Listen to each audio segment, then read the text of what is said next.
Okay, so we talked about the growing popularity of country party literature in the US, what would be the US, that is.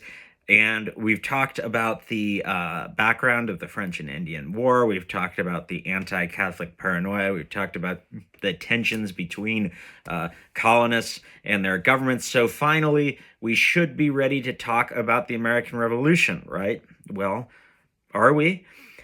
You have to understand that even though we now see the American Revolution as this thing that was almost inevitable, it really took a lot for people across the colonies to get together for armed resistance against the government. Yes, there was already, after the French and Indian War, there's a ton of dissatisfaction, anger, paranoia, but think about it. There's a lot of dissatisfaction, anger, and paranoia today in the American public, and we're still a long way, in my opinion, from the necessary conditions for a revolution. There's no shortage of people who think government is too big, the rich are too rich, the rent is too damn high. But at the end of the day, most Americans, by world standards, are still doing pretty okay. The standard of living in this country, if you define standard of living purely in terms of like calorie intake and consumer purchasing power, is still really high compared to a lot of the world. And what a lot of people would say is that it's when that changes that we'll have something to worry about. But here's the thing, most of the colonists, all the way up to the time of the Declaration of Independence, were doing pretty okay too. One historian, Alice Hanson Jones, found the average income of a colonist in North America in the period before the Revolution was like basically among the highest in the world. It was higher than the average income in Britain. So when you think about that, maybe the question isn't why didn't they rebel sooner? It's why did they rebel at all? Well, that's the question we have to answer. I've tried to lay some of the groundwork for answering that question by talking about the ideology of liberty, particularly after the Glorious Revolution, the whole context of tensions over religion, et cetera, et cetera. We just sort of reviewed that. But now we're going to try to see how all of these strands of ideology and background interacted with a series of events that finally did drive colonists to the breaking point. And when we study this, I just want to invite you to ask yourself how reasonable you think this really was. It's okay to sort of consider the possibility that maybe there was actually a case for the colonies staying under English rule. There certainly were many colonists who thought so, right up into the time of the Revolution. History isn't always the story of how right triumphs over wrong, even though most people like to think of their own national histories that way. Sometimes it's just what happens, for better or for worse. So, what happened? Well, the first big thing that outraged colonists after the French and Indian War, as we already talked about, was that 1763 boundary line that prevented settlement west of the Appalachians. But this was followed by more legislation that resulted from another problem around the French and Indian War, and that was that it was really expensive, and the English needed to make back the money that they had spent in the 7 Years' War, and they decided that the way to do that was to really tighten up on collecting money from the colonists. So there was a whole set of legislation, but kind of the big important first one that you really want to remember is the Stamp Act of 1765. And this really bothered people because it's what you would call an internal tax.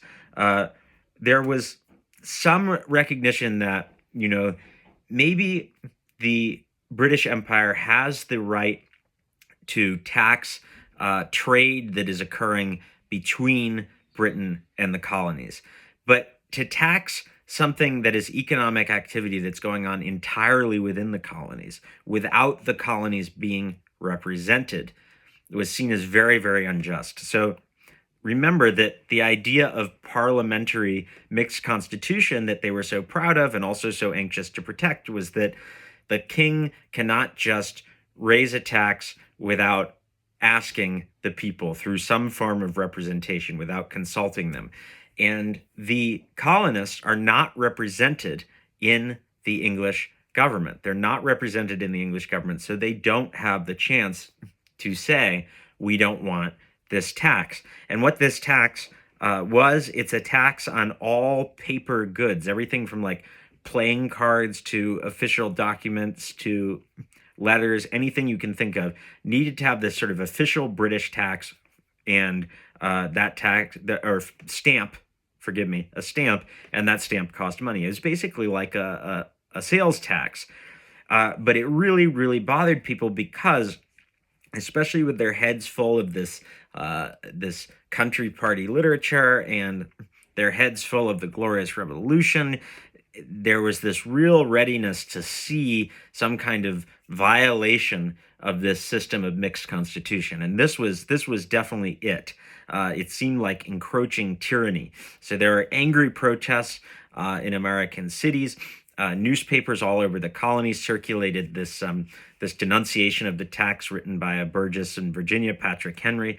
And for the first time, you start to really now see people from different colonies all talking to each other, all getting together to oppose a British government policy. In 1765, representatives of 9 colonies are going to meet in New York to draft a formal objection to the Stamp Act. This is the first time you see this. People from different colonies getting together, identifying themselves as having this sort of shared interest as the British colonies in North America, and posing that interest against the policies of the British government. They weren't threatening rebellion, we should be clear about that, but they were insisting that only the colonial governments should be able to levy a tax like the Stamp Act.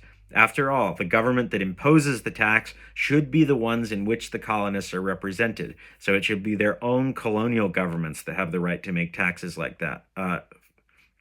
It was taxation without representation. That's what they were opposing. And then the act was actually repealed. The British listened to the colonies. And just like the Glorious Revolution, there's this wave of gratitude and patriotism. It's like, okay, English liberty is back. We're good. They were so happy about it. They actually there was a statue of King George was put up in Bowling Green Park in Lower Manhattan. If you're interested in going to see that statue, well, you can't, because pretty soon, in a little more than 10 years, that statue would be torn down and it would be melted into bullets, and those bullets would be shot at the English. So this moment of optimism and cheer is not going to last forever. In 1766, to kind of save face, the British passed this thing called the Declaratory Act that says, we repealed the Stamp Act, but just so you know, we're still in charge. We still have the right to make laws for the colonies. In 1767, you get these things called the Townshend duties, which are basically a new series of import duties, of taxes that are paid on imports from England. And that's a little different from an internal tax, but at this point, the colonists were ready to oppose that too. They didn't feel that an import duty was fair. They didn't feel that they should have to pay a tax that they had no say in on goods that they imported. They should have some say in that tax. And so they responded by forming committees to boycott imports from England, and to produce as much stuff, to agree to produce as much stuff in the colonies as they could, to not have to do business with England as long as England was going to impose this tax without representation. And they also used violence to enforce these boycotts and to attack government agents who tried to collect and enforce these things, enforce the taxes. There are these loosely coordinated groups that call themselves the Sons of Liberty that had begun to appear, and they were committed to using violence to oppose what they took to be British tyranny. You see this famous image, the Bostonian paying the excise man. We'll talk a little bit more about that later. But this just shows how lawless and malevolent the Sons of Liberty movement could appear to English eyes. It's hard to imagine such a group almost existing here today. Even relatively mild forms of political violence by world standards, like the January 6th protest or the destruction of businesses by people who were part of the BLM protests, those invoke great anxiety and outrage from a lot of Americans. But imagine a situation in which people who were enforcing the laws of the legally constituted government were regularly being kidnapped, beaten, covered in boiling hot tar, having hot tea poured down their throats, being made to eat pig feces in one case. I mean, this is a really intense level of political violence and lawlessness. And this was really shocking to the English. And it's kind of crazy for us today to think about that stuff happening in response to something like an import tax. It just goes to show how much emotion this brought about in the context of 18th century political ideologies that the colonists cared about. So in 1770, we get this other incident that raises the temperature in the colonies, the Boston Massacre. The Boston Massacre is like the 18th century equivalent of a sort of viral outrage of today. We're probably familiar with today, like events where like the police use force against somebody or against a group of protesters, and information about it circulates online, and like some people describe the event in one way and some people describe it in other ways, and some people are really defending the police and some people are really opposing them, and it's like, what really happened? Well, this was what the Boston Massacre was like. It depends on who you ask, and we still don't like 100% know what the facts were. The colonists' account is that there's like this cold-blooded, premeditated gunning down of a crowd of people who were doing little more than tossing a few snowballs at some British soldiers who were stationed outside the customs house in Boston. These soldiers had been sent to the colonies, to Boston in particular, to try to restore order, to try to oppose this violence that was being carried out by the Sons of Liberty, and ensure that the lawful duties were collected. And there was this clash between the colonists and the soldiers, and the soldiers did open fire, and a number of the colonists were killed. The British account, again, it's like, or the colonists' account is this is a cold-blooded execution that shows, the mercilessness of English power. The British account is, these soldiers were thrown into a crazy situation. Boston is in anarchy. You've got these Sons of Liberty running around. It's a high tension situation, and they were being continually threatened and bullied by the colonists. And then on this occasion, the colonists were in a big mob, armed with bats and weapons, and threatening them and saying, we're going to get you, and you don't dare fire on us. And then finally they did. And they did it against the orders of their commanding officer. So it was viewed as sort of an unfortunate incident, but what are you going to do in a situation like this when the colonists are acting like this?